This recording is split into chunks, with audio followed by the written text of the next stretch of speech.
ನಮಸ್ಕಾರ ಕರ್ನಾಟಕ. ನೀವೇನಾದ್ರೂ ಬಿಸ್ನೆಸ್ ಅಲ್ಲಿ ಇದ್ದೀರಾ? ಹಾಗಾದ್ರೆ ಈ ವಿಡಿಯೋನ ನೀವು ನೋಡ್ಲೇಬೇಕು.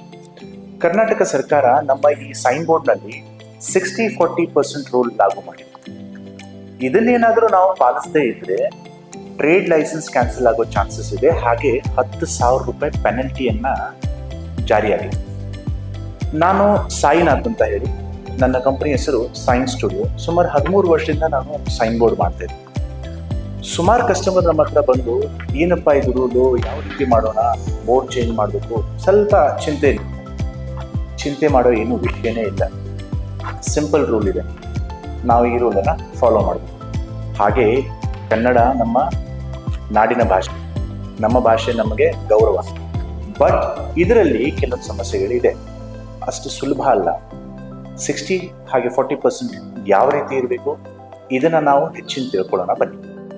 ಮೊದಲೇನಾಗ್ತಾ ಇತ್ತು, ಯಾವುದೋ ಒಂದು ಬೋರ್ಡ್ ಇದ್ರೆ 18/4 ಫೀಟ್ ಅನ್ಕೊಳ್ಳೋಣ ಫಾರ್ ಎಕ್ಸಾಂಪಲ್. ಅದರಲ್ಲಿ ಇಂಗ್ಲಿಷ್ ಲೆಟರ್ ಮಧ್ಯದಲ್ಲಿಟ್ಟು ಕನ್ನಡ ಒಂದು ಸೈಡ್ ಕಾರ್ನರಲ್ಲಿ ಕೊಡ್ತಾ ಇದ್ವಿ.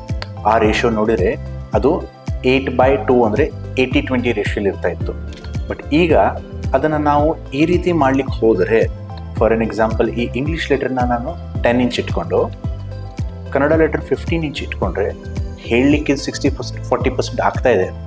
ಬಟ್ ಇಂಗ್ಲೀಷಲ್ಲಿ ಲೆಟರ್ ಬಹಳ ಇರೋದ್ರಿಂದ, ಕನ್ನಡಲ್ಲಿ ಲೆಟರ್ ಬರೀ 3 ಇರೋದ್ರಿಂದ ಇದು 3 ಫೀಟಲ್ಲಿ ಕೊಡ್ತಾ ಇದೆ, ಇದು 5 ಫೀಟಲ್ಲಿ ಕೊಡ್ತಾ ಇದೆ. ರೇಷಿಯೋ ನೋಡಿದರೆ ಮತ್ತು ಇಂಗ್ಲೀಷ್ 60%, ಕನ್ನಡ 40% ಆಗ್ತಾ ಇದೆ. ಬಟ್ ಏನು ಮಾಡಬೇಕಪ್ಪ, ರೂಲ್ಸ್ ಪ್ರಕಾರ ಹೆಚ್ಚಿಗೆ ನಮಗೆ ಕನ್ನಡ ಇರಬೇಕು. Most of a portion to be seen in Kannada ಅಂತ ಗೌರ್ಮೆಂಟ್ ಹೇಳುತ್ತೆ. ಆವಾಗ ಆ ರೀತಿ ಮಾಡಿದರೆ 4 ಫೀಟ್ ರಕ್ಷಕ್ ಅಂತ ನಾನು ಈ ಕಡೆ ಬರೆದ್ರೆ ಅದು ಜಸ್ಟ್ 8 ಇಂಚ್ ಬರುತ್ತೆ. 6 ಫೀಟಲ್ಲಿ ರಕ್ಷಕ್ ಬರೆದ್ರೆ ಅದು 27 ಇಂಚ್ ಬರುತ್ತೆ. ಈ ರೀತಿ ನಮ್ಮ ಸೈನ್ ಬೋರ್ಡ್ ಕಾಣುತ್ತೆ. ಹೆಸರು ನಾವು ಡಿಸೈಡ್ ಮಾಡೋದು ಬಹಳ ಇಂಪಾರ್ಟೆಂಟ್. ಅದೇ ಇನ್ನೊಂದು ಎಕ್ಸಾಂಪಲ್ ಜೊತೆ ತಿಳ್ಕೊಳ್ಳೋಣ. ಮೊದಲು ನಾವು ಯಾವುದೋ ಒಂದು ಬೋರ್ಡ್ ಇದ್ರೆ ಈ ಥರ ದೊಡ್ಡದಾಗಿ ಇಂಗ್ಲೀಷ್ ಸೈಡಿಗೆ ಕನ್ನಡ ಮಾಡ್ತಿದ್ವಿ. ಇಲ್ಲಿ ನೋಡಿ, ಈ ಝೋರ್ಕೋ ಅನ್ನೋ ಶಬ್ದದಲ್ಲಿ ಇಂಗ್ಲೀಷಲ್ಲಿ ಬರೀ 5 ಅಕ್ಷರ ಕೂಡ್ತಾ ಇದೆ, ಕನ್ನಡಲ್ಲಿ 3 ಅಕ್ಷರ ಕೂತರು. ಝೋ, ರೋ, ಕೋ ಈ ಥರ ವಿಡ್ತ್ ಇರೋದ್ರಿಂದ ಇದು 60-40 ಆಗ್ತಾ ಇದೆ. ವಿಡ್ತಲ್ಲಿ ಕನ್ನಡ ಇದು 60 ಆಗ್ತಾ ಇದೆ, ಇಂಗ್ಲೀಷ್ 40 ಆಗ್ತಾ ಇದೆ. ಬಟ್ ಹೈಟ್ ಕನ್ಸಿಡರ್ ಮಾಡಿದಾಗ ಇದು 16 ಇಂಚ್ ಆಗ್ತಾ ಇದೆ, ಇದು 15 ಇಂಚ್ ಆಗ್ತಾ ಇದೆ, ಮೇ ಬಿ 50-50 ಆಗ್ತಾ ಇದೆ. ಸೊ ಇವೆಲ್ಲ ನಾವು ಗಮನಕ್ಕಿಟ್ಕೊಂಡು ನಾವು ನಮ್ಮ ಈ ಸೈನೇಜನ್ನು ಡಿಸೈನ್ ಮಾಡಬೇಕು. ಇದಲ್ಲದೆ ನಾನು ನಿಮಗೆ ಈಗ ಎಕ್ಸಾಂಪಲ್ ಕೊಟ್ಟಿರೋದು ಬರೀ ಸಿಂಗಲ್ ಲೆಟರ್ ಬೋರ್ಡ್ ಎಕ್ಸಾಂಪಲ್ ಕೊಟ್ಟೆ.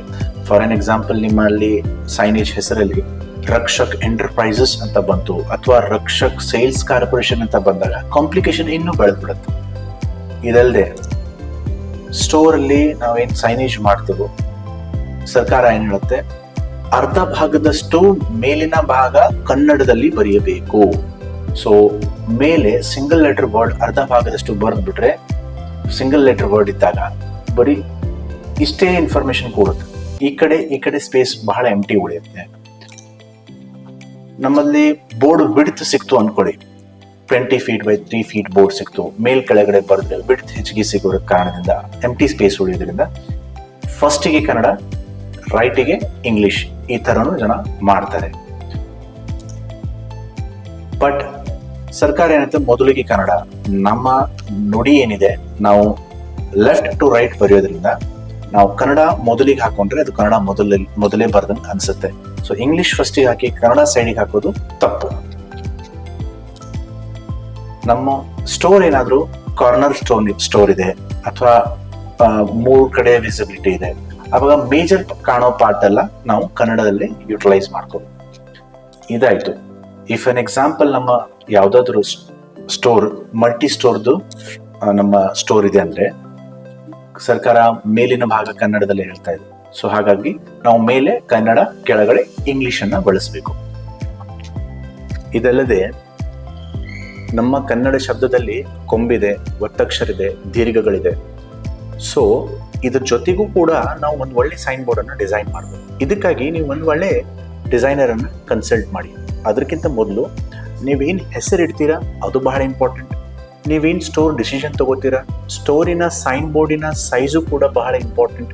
ಇದ್ರ ಜೊತೆಗೆ ನಾನು ನಮ್ಮ ಕರ್ನಾಟಕ ಸರ್ಕಾರಕ್ಕೆ ವಿನಂತಿಸ್ತೇನೆ, ಈ 60-40% ರೂಲಿನ ಬಗ್ಗೆ ನಮ್ಮೆಲ್ಲ ಜನರನ್ನ ಇನ್ನೂ ಹೆಚ್ಚಿನ ಅವೇರ್ನೆಸ್ಸನ್ನು ನೀವು ಒದಗಿಸಬೇಕು. ರೂಲ್ಸಿನ ಡೀಟೇಲ್ಸ್ಗಳನ್ನು ಇನ್ನೂ ಡೀಟೇಲ್ ಆಗಿ ತಿಳಿಸ್ಕೊಳ್ಬೇಕಂತ ವಿನಂತಿ. ಧನ್ಯವಾದಗಳು.